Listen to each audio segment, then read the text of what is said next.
nagmula yan sa Aurora eh. O, pinutol nila, doon nila kinuan yan. Ngayon, pag pinatay nila yan, at ang pumatay MPA Kuno. Kasi nagpasundo siya eh, sa isang general eh. Nandun sa hospital lang Aurora eh. Yung may nakilala siyang kakilala ko rin eh. Nagpapasundo daw siya dahil alanganin yung buhay niya. Pinatay naman. Yung sumundo, mga nakaban. Sino yung pumatay ngayon? MPA ba? Iskan? Military? Mga intel? Yan ang sinasabi ko. Maring isa dyan. Kaya yan, napunta kay Rolando Cruz Santos. Pero lalaki siya. At yan, nakabatay nga yan sa Alpha Omega World Martial Program. Yung mga yan. Anong gagawin nyo ngayon? At yan, kuwan na yan.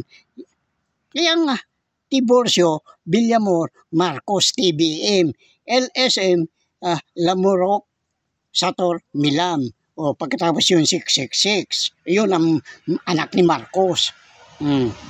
Kaya nga, sinasabi ko itong TBM na ito, bakit Tiburcio ang ginamit?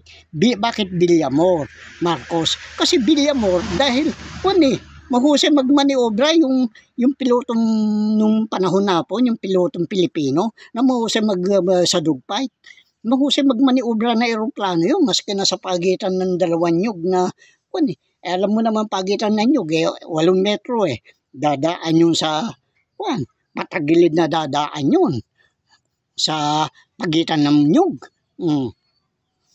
Kaya yan ang kinuan dyan. Ngayon, bakit Tiburcio?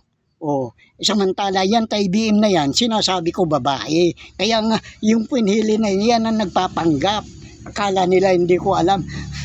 Tapos, itong lady man na ito, pinagtatanggol ang mga Marcos.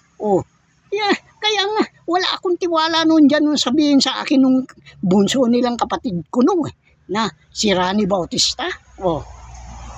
Na makiisa daw ako kay Lady Min. Pagkatapos hindi na ako nakiisa binablock na nila ako. Kaya mahigit na 1 buwan akong nakakuan dahil yun sa YouTube. Pagkatapos sa Facebook, kinagawa nila ako ng katarantaduhan. Pagkatapos nung lumitaw na sila, minumura na niya ako. Nung gantihan ko, galit siya. Yan ang sinasabi ko. Umanda ka na rin dahil nakikita ko umiitim na yung mukha mo. Kaya yung sumpa, nasa iyo na. Kaya nga, napakahirap yung mga pinaggagawa nila sa atin. Paano yan ngayon? Yan ang sinasabi ko. Ngayon, pinalabas nila ito si Princess Elizabeth naman, na naka-house arrest sa Malaysia. Kilala ko yan. 2 beses kami nagharap yan, pero umiilag yan sa akin. Dahil doon sa kaibigan kong tiga Hong Kong, si John Wayne. At yung John Wayne naman yun ang kuwan ng Interpol. At yung Interpol na yun, Taiwanese yun. Kaya nga, lahat sila gusto akong kubkubin eh. Hindi nila ako makukubkub ng ganun lang. Paano yan ngayon?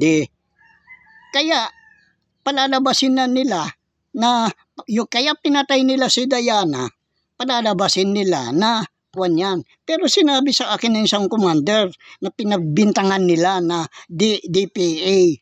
Kasi binigay niya yung sa buong akala niya yung mga MPA, mga makamasa eh. Hindi niya alam na kasabwat ng Maharlikang General niya.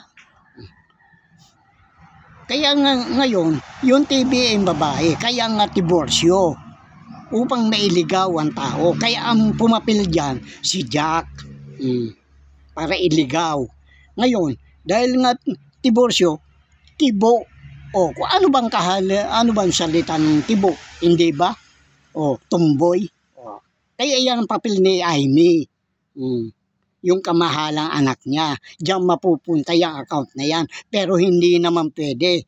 Dahil hindi siya ang tunay na signatory. Dahil ang tunay na signatory